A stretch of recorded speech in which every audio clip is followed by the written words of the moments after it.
David Beckham's 50th was shut down just after 3:30 a.m. on Sunday after complaints from people living nearby. The star-studded event was at Core Restaurant in Kensington, and the guest list included Tom Cruise, Eva Longoria and Gordon Ramsay. But even a room full of A-listers can't ignore council orders for a party to be shut down. The thing is, though, it's a one-off 50th. It's not that he lives next door to these people and was driving them mad on an hourly basis.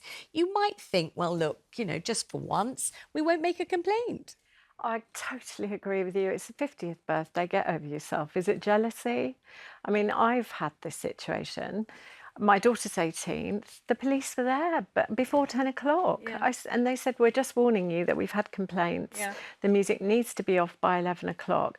I did switch it off, but I was so angry because I live in quite a quiet area, but I never throw a party. Never throw a party. Why would you complain? What is your issue with some kids having a party? Petty, sorry. See, I could pretend that I don't know anything about this and I've never experienced it, but actually I have. And I also think I'm a quiet neighbour, and I'm not prone to throwing raucous and noisy parties or raves or thumping Just music. good parties. Nothing like that. But it was my daughter's engagement party, and this is what happened. So we had a marquee in the garden. It's actually quite a small town garden, but we had a marquee in the garden, and at about 2:00 in the afternoon, my daughter and a friend went down to do a sound check just to try out singing a song. So it was the afternoon. So nobody was there yet. No guests were there. There was no disco. There was no waiters or waitresses. There was nothing, just an empty marquee. My daughter and a friend singing into a microphone, not particularly loudly, and not a horrible song. I think they were singing Valerie or something like that.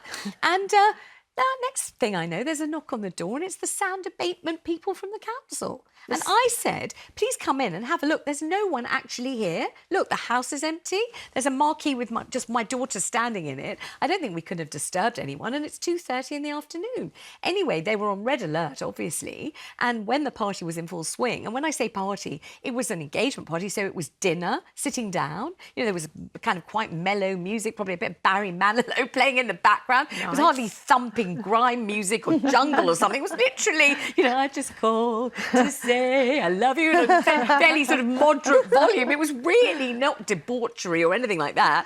And my God, the council came stampeding round. There were all sorts of, knocks on the door and God knows what. And in the end, I got charged with, making a terrible noise in the fray or something.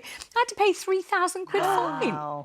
That's even worse I than know, my and now I always think, whatever neighbours I think, was it you? Was it you? Did you dob me? Was it? And I think, how mean? Literally, I think I'd lived there about 12 or 14 years, never had a party, the first one ever. It was a Saturday night. I just thought that was well mean, quite frankly. Would you have another party? Wouldn't have another party in a marquee where they think they could hear the noise or whatever it is. No, I wouldn't. This was in a restaurant, though, and I think maybe the restaurant has a habit of taking events that go on for quite a long time, and I feel a little bit sorry for councils. I've worked with councils for many years, and we have to take these things really, really seriously.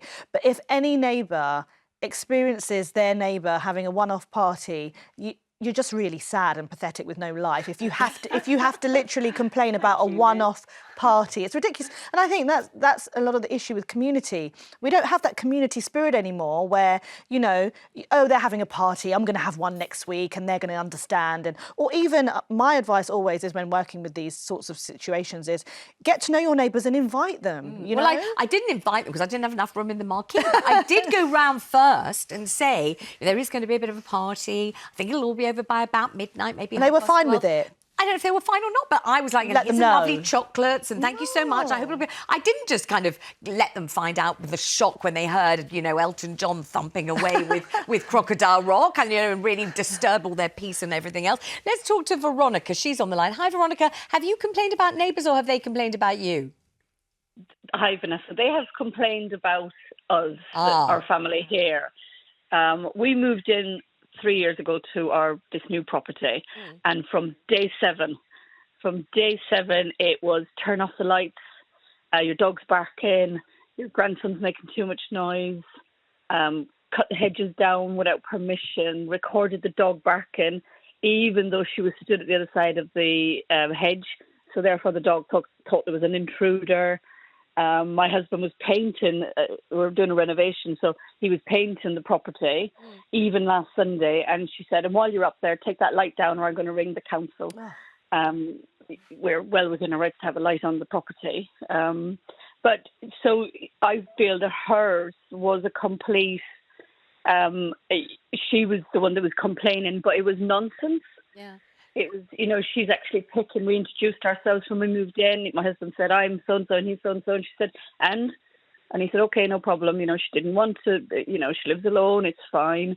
But everything, so much so. I'm Irish, but there was, she said, "Oh, you speak English," and my husband said, "Oh, don't do this. Don't go down this road." But we can't win. We can't win at all. But and we're let not me ask you something, Veronica, because obviously the awful thing about your neighbours is you're really stuck with them and they're right there on top of you. So the last thing you want to do is fall out with them. Blimey, we've talked about family rifts, that's one thing. But having your neighbour that you have to see as you go to put the rubbish out and when you're coming in again, you're holding your umbrella and there they are. You do not want to be bad friends with your neighbour. Of course you don't. So what are you doing about this woman who seems to live to tell you off? That seems to be the real point of her whole existence, is to complain about you and your dog and your husband, the lights, the hedge.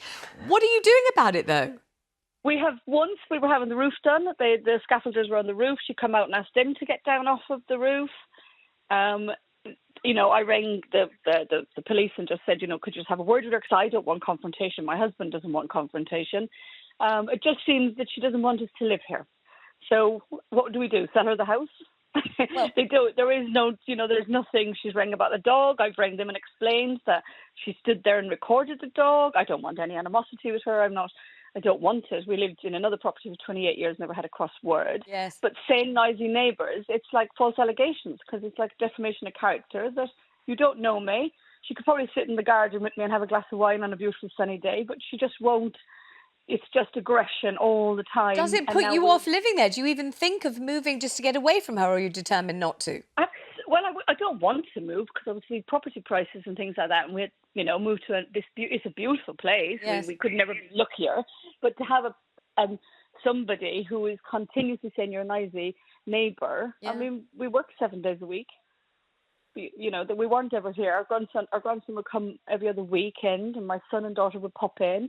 So, there's no parties. I mean, you're meant to be able to enjoy your home, and you're meant to be able to live a kind of life without being self-conscious and thinking every second, is the dog barking, is the child crying? It's ridiculous. Thank you so much for ringing. Rachel says, our neighbour has a drum. Oh, no. Oh, God. And frequent visitors. We have asked them to keep the noise to a minimum, but the drumming is somebody else drumming. What a nightmare. That is awful. Absolutely ghastly. I guess if you're semi-detached as well, that's going to be a lot worse. Oh my gosh! I mean, the thing is, Or a flat. is one Drums are thing. so loud as well. Yes. Yeah. Oh, How do you dear. get around drumming? Yeah, they shouldn't really. Well, I mean, Well, Up how would until you a stop them certain drumming time, in I their think own it's home? 9 o'clock. But drumming really can ring through even if you've got quite thick walls, especially if it's like heavy metal. Can you imagine, or hip hop? Oh gosh. Oh dear. I don't know what you can do. You have to go around and plead. You have to take a lovely jar of Megan's jam round and say, this is some beautiful jam. Keep say, £21. please don't drum, or only that. drum between this hour and not the rest of the time. Oh my gosh. Noisy neighbours, absolutely terrible. Your own noise, perfectly delightful, of course, as we all know. Yeah.